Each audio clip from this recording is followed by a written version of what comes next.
Okay, good evening. We continue in the Shari Teshuva around the fifth principle called Da'aga, worrying.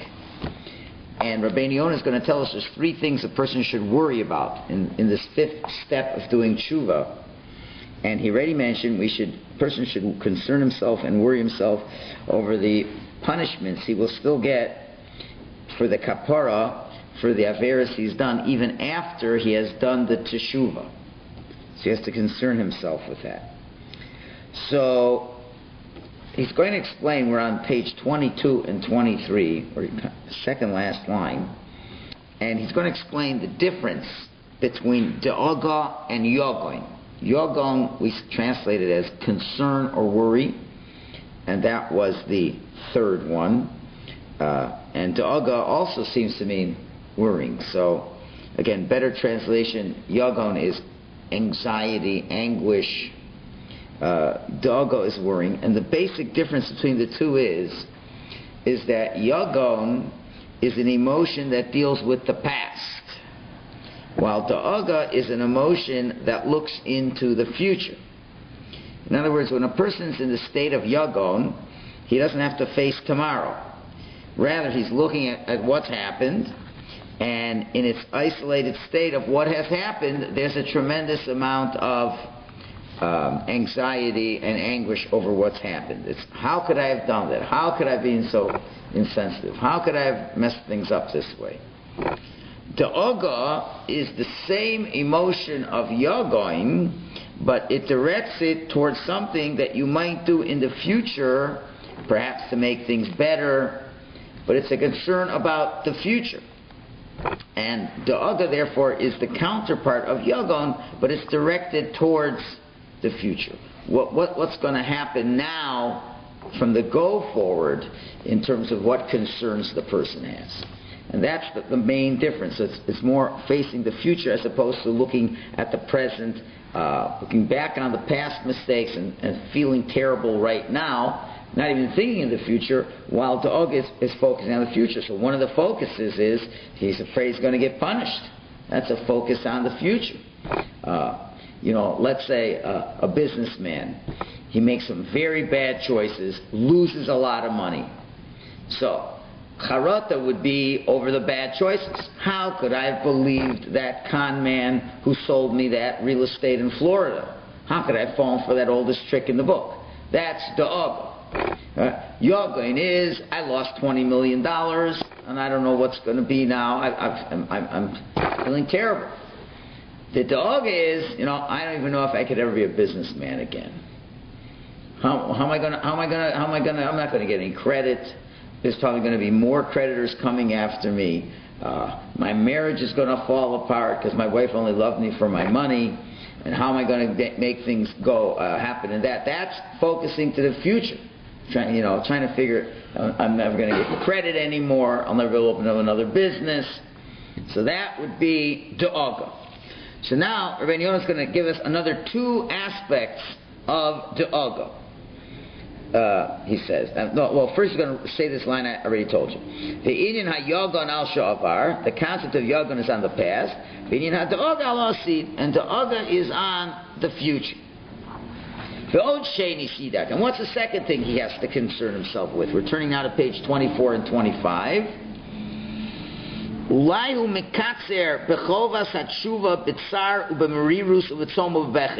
And perhaps he has fallen short in terms of his obligations of tshuva, in terms of pain, bitterness, fasting, crying. Maybe I haven't done enough tshuva. I did not fulfill the deepest commitment of returning to Hashem. In other words, a person can sometimes have a very authentic motivation for doing tshuva, but it may not be an all-encompassing tshuva that he actually did. And if it's not all-encompassing, so things are going to be left out. So my Da'aga should be that although I am returning and I recognize my mistake, but have I brought together everything that was involved in the negative? Have I brought it all together in a positive direction? Have I turned it around, as it were?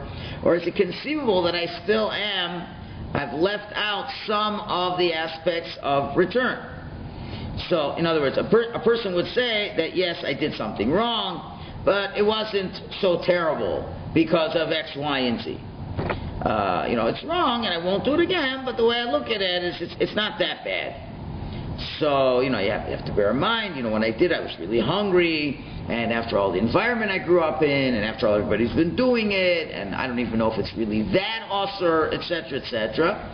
So, of course, a person, does have a tendency to minimize an avera, even if he isn't dismissing it, but he will tend to minimize it, and therefore the amount of tshuva will be minimized as well. So now, to a certain degree, it may be valid. Now, it could be, let's say, you do take those reasons into consideration. Maybe there were some valid reasons that should be taken into consideration. But a person should never minimize what was done below the point of your active participation and having done it to begin with. So there's a fine line that you don't make it more than it is, but you don't minimize it either. So a person will, if he would minimize the extent of his sin, then ultimately he's not going to really be the proper amount of tshuva won't get done either. And since the whole idea of tshuva is rebuilding the person, so he has to measure the tshuva out, that to the degree that you went away, to that degree you have to come back. So the da'aga factor is, have I minimized in my own eyes to the point that I haven't really responded in the way that I should have responded to what I've done in that avera. So the level of purity that is gained has to match the level of involvement that you were in before, and if you minimize it, then you won't be doing the proper amount of tshuva. So, similar to a concept when a person brings a korban, certain korbanos, animal offerings that were brought, one is called the Ashram Tolui. An Ashram Tolui was when a person isn't sure if he did the Avera or not. He ate a piece of meat, wasn't sure if it was treif or was kosher. So to be on the safe side, you bring a korban. So that suspends whatever bad that might have happened until he finds out for sure if he did something wrong or not. So, what the Gemara says is, the tshuva for a doubtful thing is much more difficult than when you clearly know you did something wrong. So as long as it's in the realm of doubt, he can't, well up inside of himself enough of the emotional involvement necessary to do a proper tshuva, because after all said and done, who says that he even did it? That's the idea of the Ashram Toli, when he's not sure. So that's the same thing over here. If you're minimizing what you've done, and that's what the concern is over here. So da'aga is a person putting himself in the situation of always critically analyzing the situation. You have to ask yourself, have I minimized this for myself? Have I brought it down to a level that I don't feel so bad, so much about it, and I still feel comfortable with it? Because, I said I did something wrong, I won't do it again, but you might not be doing deepest tshuva necessary. So that's different than the first one. The first one is, we said yesterday, is, you should be concerned that you may get punished as part of the cleansing process, and you want to have enough inside you to withstand the suffering, and it shouldn't take you down. Now we're saying you may not have done the proper tshuva, and that itself isn't good. Now, so he's going to continue. Okay. Yes, sir. How do we go about dealing with Ashram Toli today? We don't have to cook it up.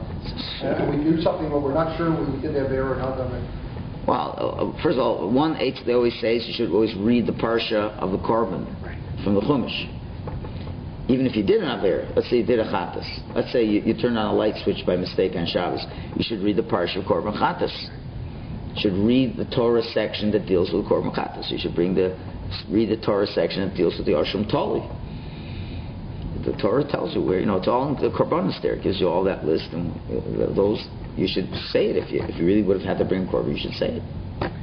Yeah. So are we saying the one doesn't know whether what they did was an Avera, or they don't know? No, I was just giving that as an example. I was just saying, when you bring in Ashram Toli, it's very hard to do a real good tshuva on it, because you're not sure if you did the Avera. So I was using this as an analogy, as an example, but here you know you did an Avera. The question is, have I done enough tshuva, parallel to the amount of sin that was involved? Commensurate, that's the word. It was done commensurate with the amount that was involved. Yeah.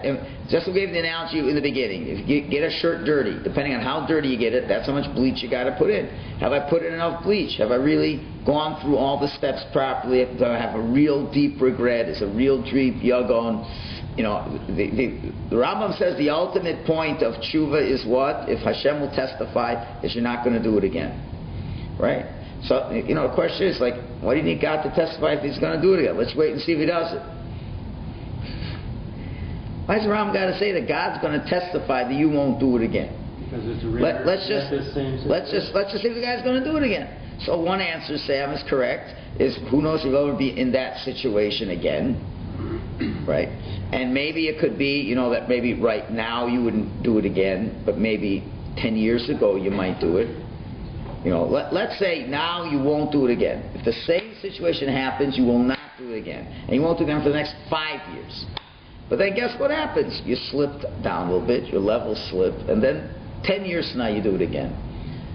So does that mean that the original tshuva wasn't a good tshuva? Isn't it possible you did a tshuva, everything's like a alcoholic, right? Alcoholic. So what's tshuva for an alcoholic? He'll never drink again, right? So according to the Rambam, if he'll be in the same situation, will he drink or not, right? So let's say he's been clean for 10 years. He's gone to bars, he's been to simchas, he's been to bar mitzvahs, and he just doesn't drink, right? So now, 10 years later, he drinks, right? So you're going to say that it's the old alcoholism? Or maybe, listen, what brought him to drink the first time? There was a first time when he wasn't alcohol. And you see, he's been away from it for 10 years. So maybe new things have come in, new tests have come in. So it could be that tshuva was a good tshuva. So to that, the Rambam is saying God has to testify. In other words, if you're going to go with just a simple meaning, if he does it again, that means for 10 years he's been in a state of not tshuva. Okay. And what did the Rabbi Yonah say? A person has done tshuva, Hashem gets very upset with that person. So what are we going to say? It's not necessarily so. Maybe he did a good tshuva. Right? But now, he fell into a new, the HR came with a new plan to get him to sin in the same way. The first time he was a drunkard is because he had trouble with parnos.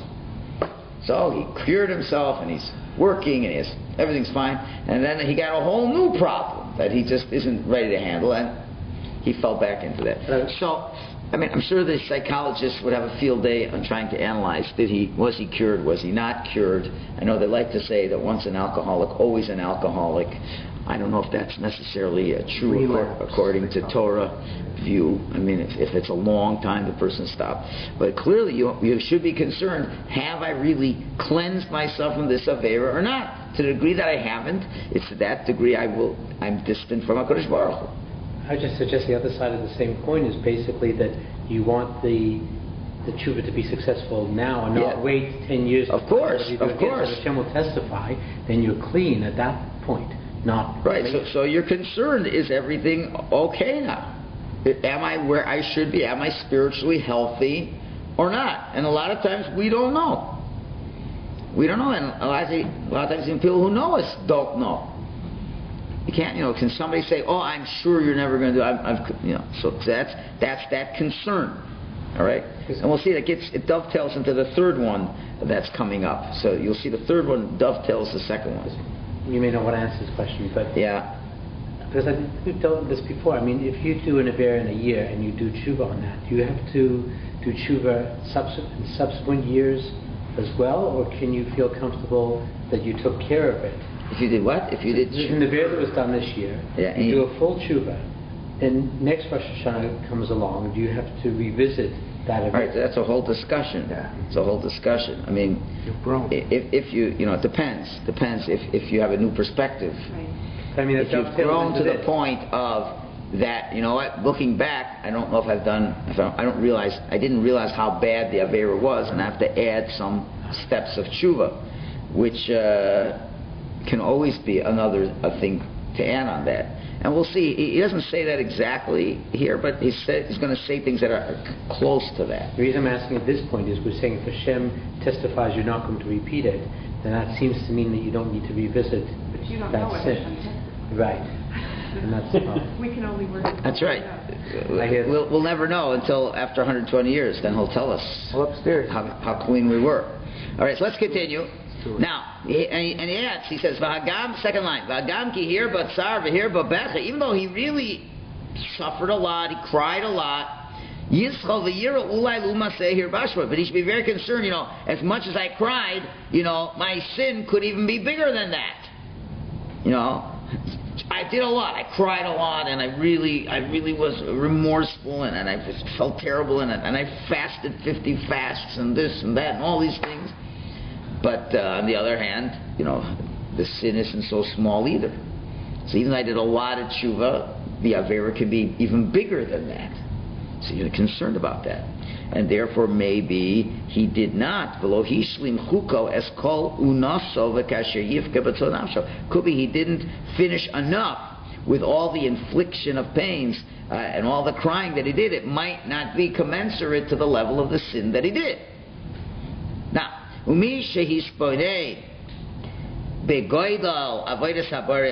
person would reflect on the tremendous things that Hashem has done for His creations, and therefore what man's duty is to his Creator. You really think what your duty is to the Creator. And there's no end to how bad that rebellion was of what you did now.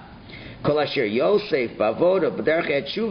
what you're going to increase in terms of service to Hashem and finding a pathway of tshuva, it's still not enough. It's minimal. And he would consider it small in his eyes, right? Because I did a lot of tshuva, but it's so small compared to what I have to do. So how does a person push himself to this kind of level of da'aga? Of worrying that maybe I haven't fulfilled what I have to fulfill. So what we're trying to bring out over here is, when you read this, you might start thinking that the concept of da'aga is based on pessimism. That you have neuroses, okay, which can maybe not be so healthy, right? A person may start thinking, I never do anything right, so maybe I'm not doing my tshuva right either, and I never really did a good tshuva, and there's up all night, did I do a good tshuva, did I not do a good tshuva? So, this is more than this. Da'aga is based upon, number one, understanding how much Hashem does for me, and number two, and with the things that God does for me, I turned against Him. Right? So God blessed me with health and money and resources, and those very things that He gave me, I used them against the way God wanted me to use them for. So when a person analyzes that everything which he does is with the blessings that Hashem gives him, so like I'm living on His license and doing things against Him. So from that perspective, that's a major ingredient in da'aga. So the foundation of da'aga is really the concern that maybe my returning is not to the degree of what my understanding should be. And I have to question what my understanding is. What I did in tshuva was good, but it could be I have to do more. Could we have to do more? Okay, now he's going to bring some psukim to prove this. V'yomar Shlomo HaMelech alav Shalom, and King Solomon said, Chacham yarei, a Chacham is concerned, he's afraid, V'sor meira, and he turns away from evil. So, what is that? So the Rabbi Yonah puts in a little in between the line to make it fit.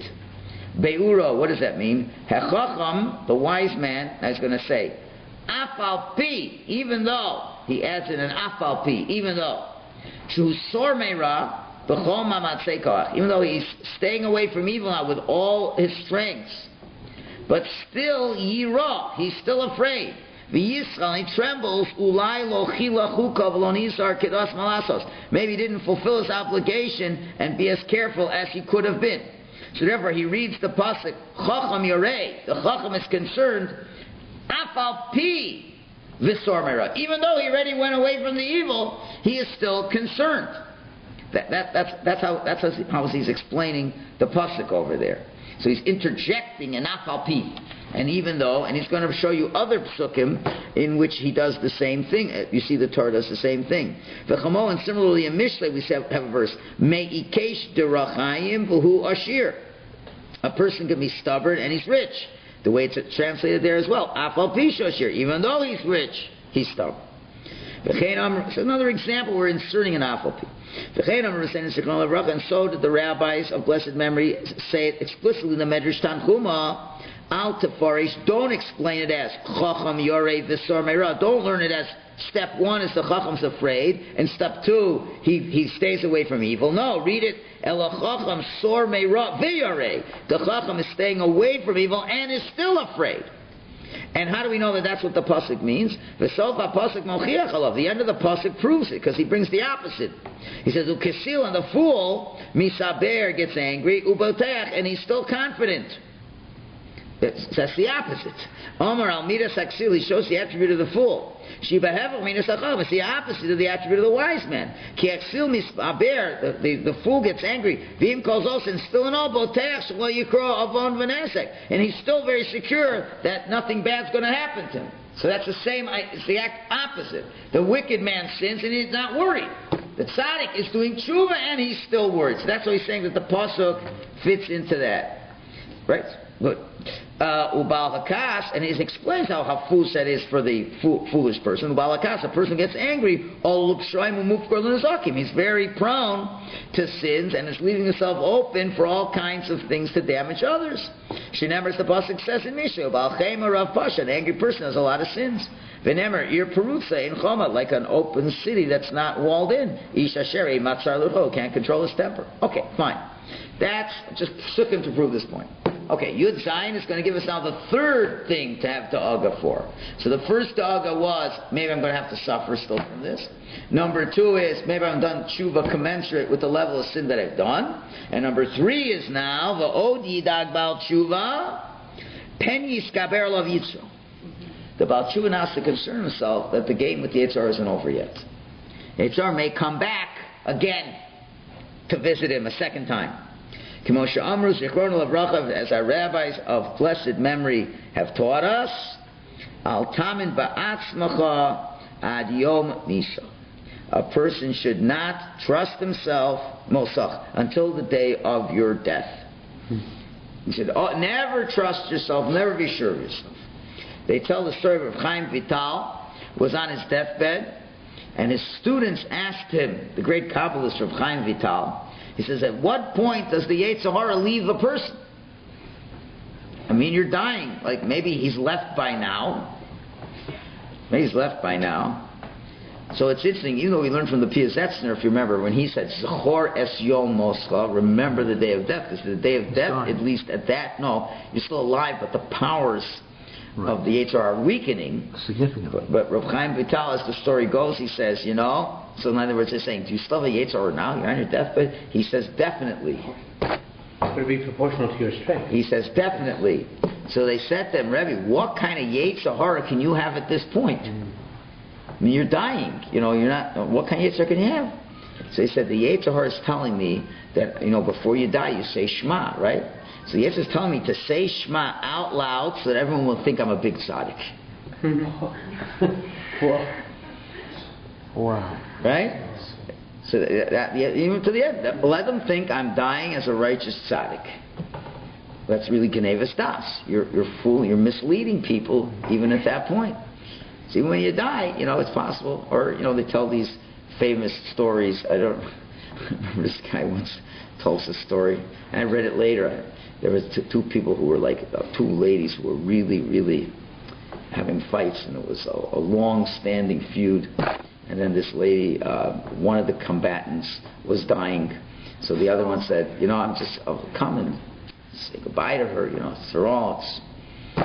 So she comes to visit, and the lady says, come closer.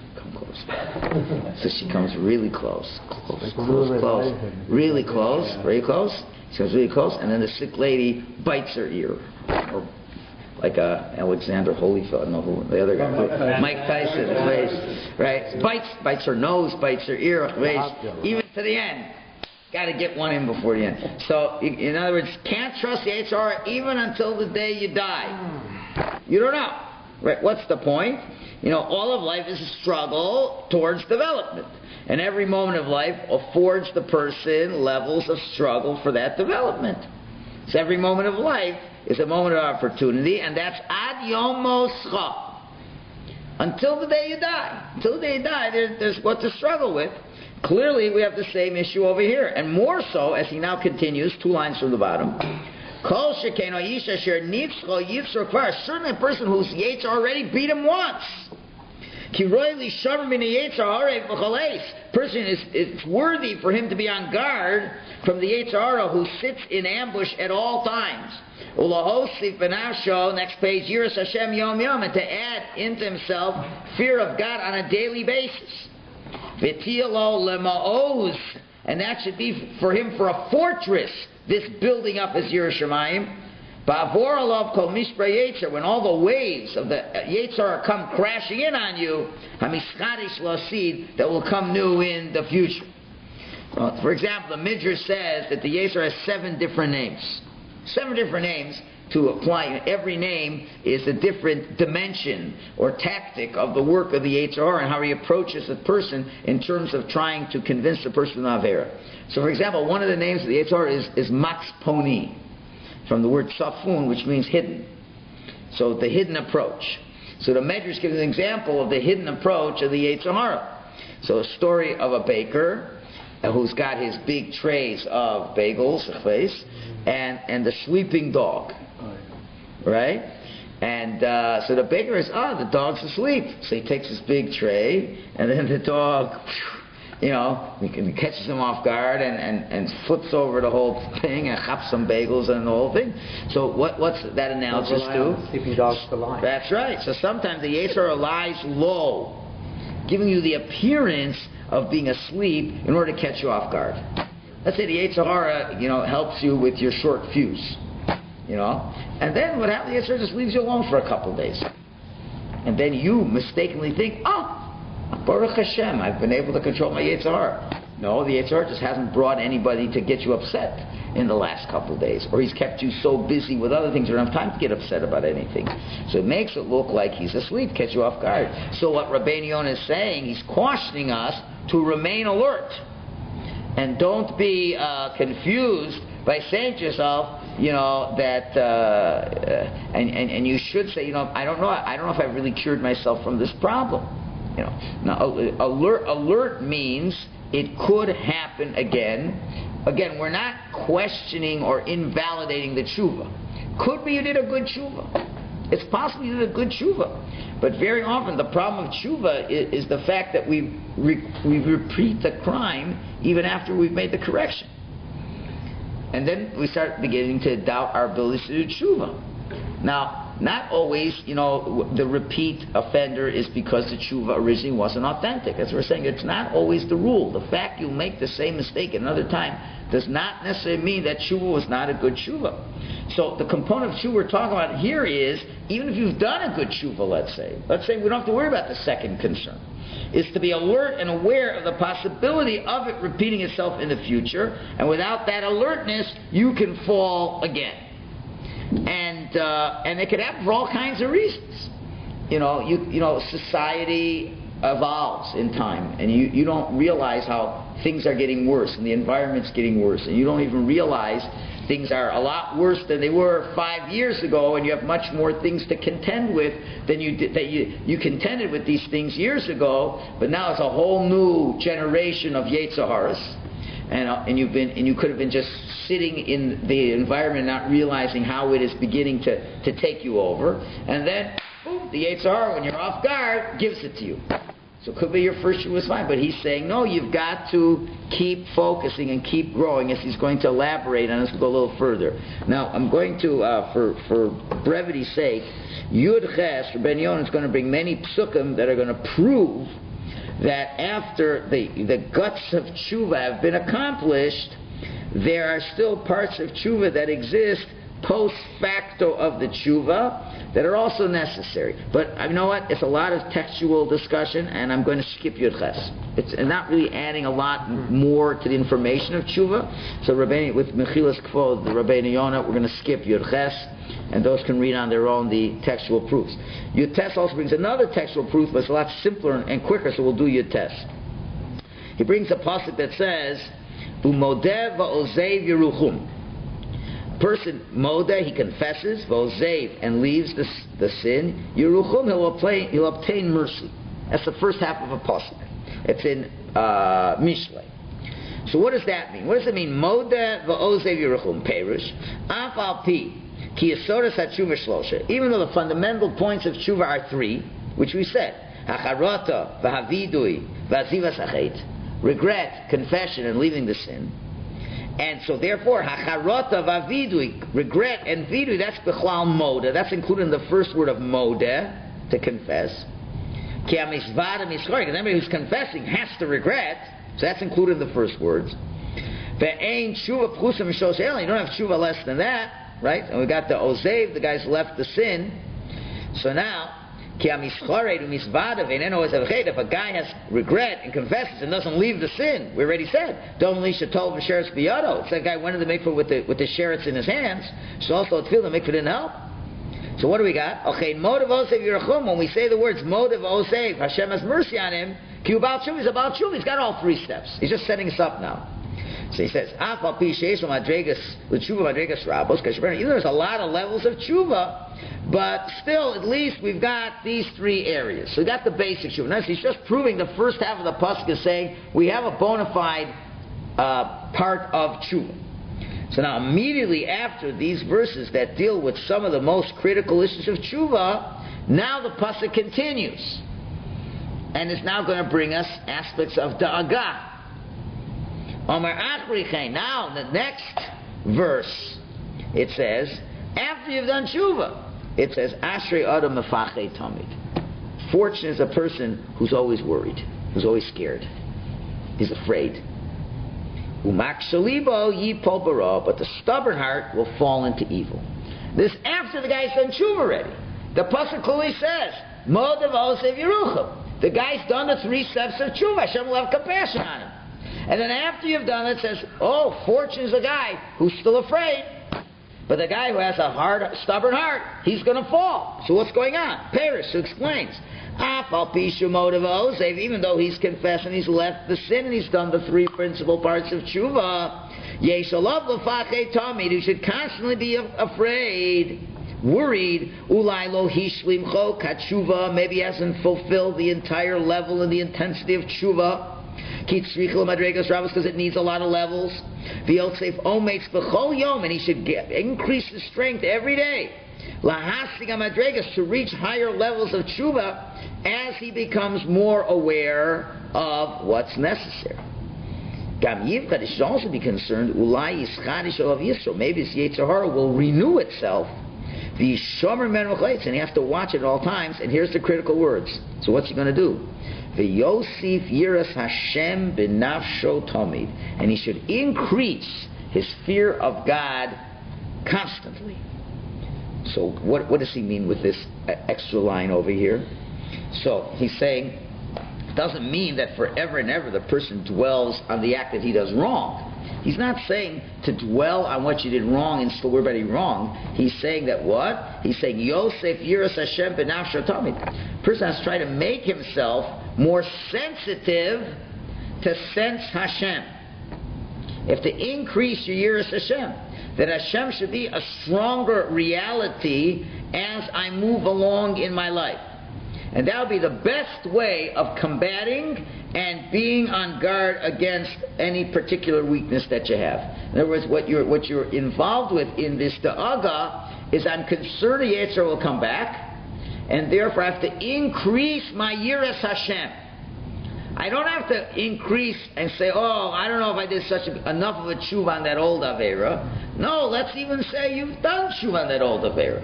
But you still are required to increase your yiras Hashem. In general, increase that yiras Hashem. Why? So you know the Gemara says, Ein adam chote elen ke nichnas baruach shtus. Gemara says a person doesn't sin unless a spirit of insanity enters into him. A rational person doesn't do averos. You have to have a spirit of insanity will bring you to sin. That's what Gemara says. Yeah. First Gemara. Sota. Yeah. Right? So, what does that mean? When a person has a sense of clarity as to God, and there's a God in his life, it's impossible for a person to sin. If you really are clear that there's a God, and God is here, and He's sitting right next to you, as the Bavavi wants to teach us, right? And His mom is sitting next to us. So, it's not possible to sin. right? So how does a person sin? Obviously, that clarity was diminished at a given point in time. So at that particular point in time, he wasn't focused. And when you're not focused, you can do a crazy thing. This is the real source of temporary insanity. This is what it really is. It's temporary insanity. You know, you're on guard most of the time, and then a little time you're not on guard, and poof, it just stops you in there.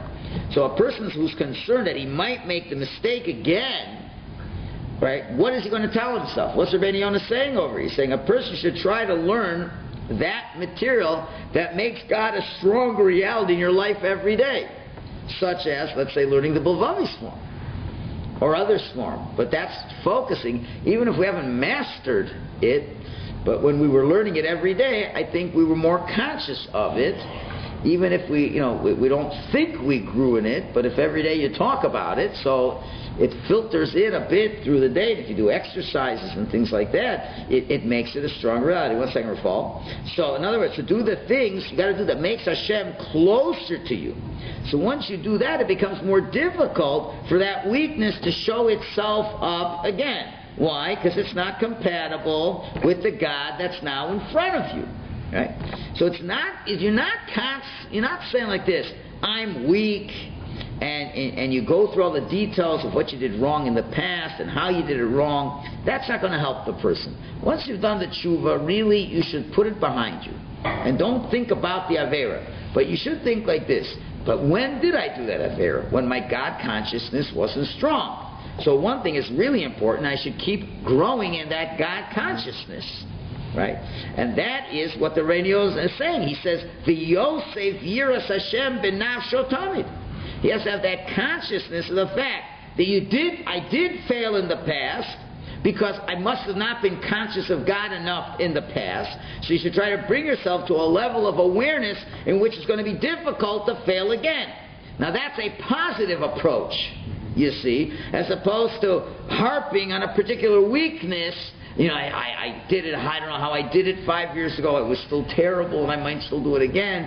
You know, that's already neurotic. It's not healthy. But if you want to keep growing in your clarity of Hashem and make it stronger and stronger and stronger reality, that is certainly a very healthy thing to do. Yeah, I think Rafal was first. Is growing in your Yiras Hashem, is that learning Torah? You were making reference to learning a Bilvavi book, but it could happen in learning Torah too, but you got to do all the things that make you feel that Hashem is close with you. So it depends how you're learning the Torah, right? Right? Well, like the Bilvavi would certainly say before you open up the Gemara, you have to say a little tefillah that Hashem, you should help me, that I'm learning this Torah to get close to you, and that I stay focused on getting closer to you as I'm learning the Torah. But that creates the Yiras Hashem. Then the learning could create the Yiras Hashem. But you could very well learn Torah even be'iyun and not have any Yiras Hashem. Still, it's very possible. But you've got to sit down and say, why am I? Many times said, okay, Hashem, I'm going to learn your holy Torah. Why am I learning your holy Torah? Because you told me to learn your holy Torah. And if I learn this holy Torah, it'll make me think, put myself on a holy wavelength, and I'll feel, and I get close to what your understanding of life is, and that will make me feel close to you. And now you learn it, right? So then that will work too. But certainly, as he himself says, you do have to spend some time during the week on thinking about these things, right? So that's how you increase. You have to increase the Yiras Hashem, and that will help. That's part of the da'aga in terms of I'm concerned that I shouldn't do this aver again. So now how? By building up my Yiras Hashem. That will make sure I don't do that sin again. Yeah. So for some people, it's a motivating factor to do that through Yiras Hashem, what we're saying here. But for a lot of people, it's more about Ahavat Hashem. So you're asking, what about Avos Hashem? So when we're talking about Yiras Hashem, we're not talking about the fear that God's going to punish me. We're talking about the Yiras Hashem from the word Yira, to see. To see. In other words, have a God consciousness. And he's really going to talk about it in the next principle of Teshuva. In other words, if the Chavetz Chaim was in this room right now, no matter how tired you are, you wouldn't be falling asleep in this class. You wouldn't, you know. I understand, you know, we're tired. It's just me, you know. So you see me every day. You know I like you, and I'm not gonna. It's old hat. You know, and you know you've been up since 5 o'clock in the morning, and you know it's a little dim in here and things like that, and you fall asleep. Okay, you know, you might fall asleep, but if the Chofetz Chaim was in the room, you know, you never know. I always, you know, who knows? Maybe even people who learned with the Chofetz Chaim for years maybe also fell asleep on him too. I don't know. You know, who knows? But I'm just saying, or you certainly wouldn't talk Lashon Hara in front of the Chofetz Chaim. Okay, you know, Rabbi Thu May, I want to tell you about something about my rabbi. You know? What do you think my rabbi did the right thing? You aren't going to do it. Why? Because you have a consciousness. So if Hashem's consciousness is there, doesn't mean you're afraid of Him. I don't think you're afraid of the Chofetz Chaim. Like, how would you'd be embarrassed? How dare I say such a thing in front of the Chofetz Chaim? You wouldn't like it. And I don't think the Chofetz Chaim would punish you. He wouldn't take a stick and hit you, you know. So the same thing, if you have a consciousness of Hashem, you're just not going to do it. And that consciousness, hopefully, is a positive consciousness. Mm-hmm. You're thinking Hashem is here and how much Hashem loves me and He's taking care of everything I need, and you know, and He loves me so much. How could I even think to do the same Aver I did 5 years ago, knowing that He's here and loving me so much? So it's not so much, you know, love and fear per se, it's the consciousness. Yira means to see, to be aware and conscious that God is here. And if you're aware that Hashem is here, you wouldn't do these Averis again. And that's like so important to keep that focus. And that's what your da'aga is, that I should be able to keep this God consciousness focused at all times. Yeah. So this aspect seems different from the others, and it's much more forward-looking. That's right. That's what we're saying. Da'aga is focused on the future. But I mean, if you take that attitude, does that help with the tshuva for the past as well? In other words, if you say, from now on I'm going to be more concerned about this coming back at me, does that show a greater weight to your concern about the affair that you did? For sure. That's all it is. He's not saying, well, I did it and, you know, I hope I don't do it again. It's more than I hope I don't do it again. It's I really don't want to do it, and I'm doing things to make sure it doesn't happen again. Okay, let's just finish quickly. Let's get to the bottom. We'll finish this before Shul, at least the fifth principle. At least we're a quarter of the way through. We got to daven constantly to Hashem to help you with your tshuva, to save you from your Yetzer Hara. Because the end of the pasuk says, "Umak shalibo yipol bara," but the hard-hearted person, even after he's done tshuva, will fall into evil. Meaning to say, Ha'omer believer, the guy says in his heart, I've already done as much tshuva as I need to do. And he doesn't make efforts to constantly reach higher levels of tshuva and to increase this yira, this consciousness of Hashem. I don't have to, it's enough. He'll be punished for this. He's beginning to be a little bit arrogant. You know, Baal Tshuva has to worry about arrogance too. Oh, I'm a Baal Tshuva. So I stand in the place where tzaddikim stand, right? He's arrogant. He is not aware of the weakness that's inside of him. He doesn't recognize how important it is for him to fix up his ways and make his ways more fitting with extra care before Hashem. He's not guarding himself from the Yetzer Hara, who is constantly lying in ambush. Then he will fall into the hands of the Yetzer Hara. So a person can think that I went through the 3 basic principles of tshuva, I filled the order, now leave me alone, I don't have to worry about it anymore. And what he is saying is that person he should have the daga of the 3 levels that we have mentioned. And if about tshuva counts is to say, I fulfilled the order already. And if you demand any more of me, that's not part of tshuva. You know, I don't have to be a saint. I don't have to be a chassid. I'm happy enough with just correcting my mistake. So Rabbi Yonah is saying it doesn't work that way. He says the formula is that if a person doesn't recognize the value and the importance that it has, that one has to constantly build on and build on and build on, so the truth is, the person doesn't really realize the danger he's in either. he really is in a danger to fall back in that. They're synonymous with each other. So if a person says, look, I took care of the problem, everything beyond that is Hasidus, Rabbeinu Yonah is saying that's not the way. If the person doesn't push himself for deeper and deeper appreciation of returning, he'll ultimately, what he's doing is, he's defining his limitations in making that deeper commitment to return as the thing I did wrong, wasn't that bad. If I'm not trying to strengthen myself much, it wasn't that bad to begin with. So he's really redefining maybe not that bad. He's giving a definition of what he did, and the definition is it's not that. It was bad, but not that bad. Right? And if I do any more, it's not related to what I did before, So then it can mess up in that. And now he's not on guard, and that's the worst thing that can happen.